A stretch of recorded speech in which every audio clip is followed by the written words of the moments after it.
जय श्री राम। एक दिन राजा दशरथ बहुत चिंतित हो गए कि मैं अब तक निसंतान हूँ, इसलिए मेरे राज्य की देखभाल कौन करेंगे।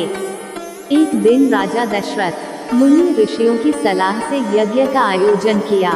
कौशल प्रदेश, जिसकी स्थापना वैवस्वत मनु ने की थी, पवित्र सरयू नदी के तट पर स्थित है।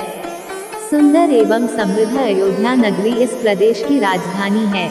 वैवस्वत मनु के वंश में अनेक शूरवीर, पराक्रमी, प्रतिभाशाली तथा यशस्वी राजा हुए, जिनमें से राजा दशरथ भी एक थे। राजा दशरथ वेदों के मर्मज्ञ, धर्मप्राण, दयालु, रणकुशल और प्रजापालक थे। उनके राज्य में प्रजा कष्टरहित, सत्यनिष्ठ एवं ईश्वर भक्त थी। उनके राज्य में किसी का किसी के भी प्रति द्वेष भाव का सर्वथा अभाव था। एक दिन दर्पण में अपने कृष्णवर्ण केशों के मध्य एक श्वेत रंग के केश को देखकर महाराज दशरथ विचार करने लगे कि अब मेरे यौवन के दिनों का अंत निकट है और अब तक मैं निसंतान हूँ। मेरा वंश आगे कैसे बढ़ेगा तथा किसी उत्तराधिकारी के अभाव में राज्य का क्या होगा। इस प्रकार विचार करके उन्होंने पुत्र प्राप्ति हेतु पुत्रयष्टि यज्ञ करने का संकल्प किया। अपने कुलगुरु वशिष्ठ जी को बुलाकर उन्होंने अपना मंतव्य बताया तथा यज्ञ के लिए उचित विधान बताने की प्रार्थना की। उनके विचारों को उचित तथा युक्तियुक्त जानकर गुरु वशिष्ठ जी बोले, हे राजन, पुत्रयष्टि यज्ञ करने से अवश्य ही आपकी मनोकामना पूर्ण होगी, ऐसा मेरा विश्वास है। अतः आप शीघ्रातिशीघ्र अश्वमेध यज्ञ करने तथा इसके लिए एक सुंदर श्यामकर्ण अश्व छोड़ने की व्यवस्था करें। गुरु वशिष्ठ की मंत्रणा के अनुसार शीघ्र ही महाराज दशरथ ने सरयू नदी के उत्तरी तट पर सुसज्जित एवं अत्यंत मनोरम यज्ञशाला का निर्माण करवाया तथा मंत्रियों और सेवकों को सारी व्यवस्था करने की आज्ञा देकर महाराज दशरथ ने रनिवास में जाकर अपनी तीनों रानियों कौशल्या, कैकेयी और सुमित्रा को ये शुभ समाचार सुनाया। महाराज के वचनों को सुनकर सभी रानियां प्रसन्न हो गईं। मंत्रीगणों तथा सेवकों ने महाराज की आज्ञानुसार श्यामकर्ण घोड़ा चतुरंगिनी सेना के साथ छुड़वा दिया। महाराज दशरथ ने देश देशांतर के मनस्वी, तपस्वी, विद्वान ऋषि मुनियों तथा वेदविज्ञ प्रकांड पंडितों को यज्ञ संपन्न कराने के लिए बुलावा भेज दिया। निश्चित समय आने पर समस्त अभ्यागतों के साथ महाराज दशरथ अपने गुरु वशिष्ठ जी तथा अपने परम मित्र अंगदेश के अधिपति लोकपाल के जामाता ऋग ऋषि को लेकर यज्ञ मंडप में पधारे। इस प्रकार महान यज्ञ का विधिवत शुभारंभ किया गया।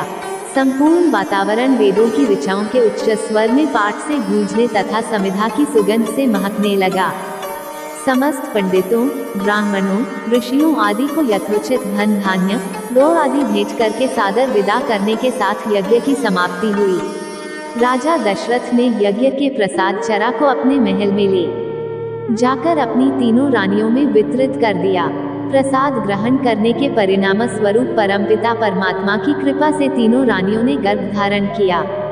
जब चैत्र मास के शुक्ल पक्ष की नवमी तिथि को पुनर्वसु नक्षत्र में सूर्य, मंगल, शनि, बृहस्पति तथा शुक्र अपने अपने उच्च स्थानों में विराजमान थे, कर्क लग्न का उदय होते ही महाराज दशरथ की बड़ी रानी कौशल्या के गर्भ से एक शिशु का जन्म हुआ, जो कि श्यामवर्ण, अत्यंत तेजोमय, परम कांतिवान तथा अद्भुत सौंदर्यशाली था। उस शिशु को देखने वाले ठगे से रह जाते थे। इसके पश्चात शुभ नक्षत्रों और शुभ घड़ी में महारानी कैकेयी के एक तथा तीसरी रानी सुमित्रा के 2 तेजस्वी पुत्रों का जन्म हुआ। संपूर्ण राज्य में आनंद मनाया जाने लगा। महाराज के 4 पुत्रों के जन्म के उल्लास में गंधर्व गान करने लगे और अप्सराएं नृत्य करने लगीं। देवता अपने विमानों में बैठकर पुष्प वर्षा करने लगे। महाराज ने उन्मुक्त हस्त से राजद्वार पर आए हुए भाट, चारण तथा आशीर्वाद देने वाले ब्राह्मणों और याचकों को दान दक्षिणा दी। पुरस्कार में प्रजाजनों को धन धान्य तथा दरबारियों को रत्न, आभूषण तथा उपाधियां प्रदान किया गया। चारों पुत्रों का नामकरण संस्कार महर्षि वशिष्ठ के द्वारा कराया गया तथा उनके नाम रामचंद्र, भरत, लक्ष्मण और शत्रुघ्न रखे गए। आयु बढ़ने के साथ ही साथ रामचंद्र गुणों में भी अपने भाइयों से आगे बढ़ने तथा प्रजा में अत्यंत लोकप्रिय होने लगे। उनमें अत्यंत विलक्षण प्रतिभा थी, जिसके परिणाम स्वरूप अल्पकाल में ही वे समस्त विषयों में पारंगत हो गए। उन्हें सभी प्रकार के अस्त्र शस्त्रों को चलाने तथा हाथी, घोड़े एवं सभी प्रकार के वाहनों की सवारी में उन्हें असाधारण निपुणता प्राप्त हो गई। वे निरंतर माता पिता और गुरुजनों की सेवा में लगे रहते थे। उनका अनुसरण शेष 3 भाई भी करते थे।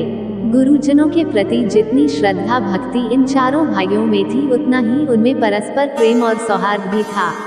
महाराज दशरथ का हृदय अपने चारों पुत्रों को देखकर गर्व और आनंद से भर उठता। जय श्री राम। फिर मिलेंगे, तब तक स्वस्थ रहिए और कहानी अच्छे लगे तो सब्सक्राइब कीजिएगा।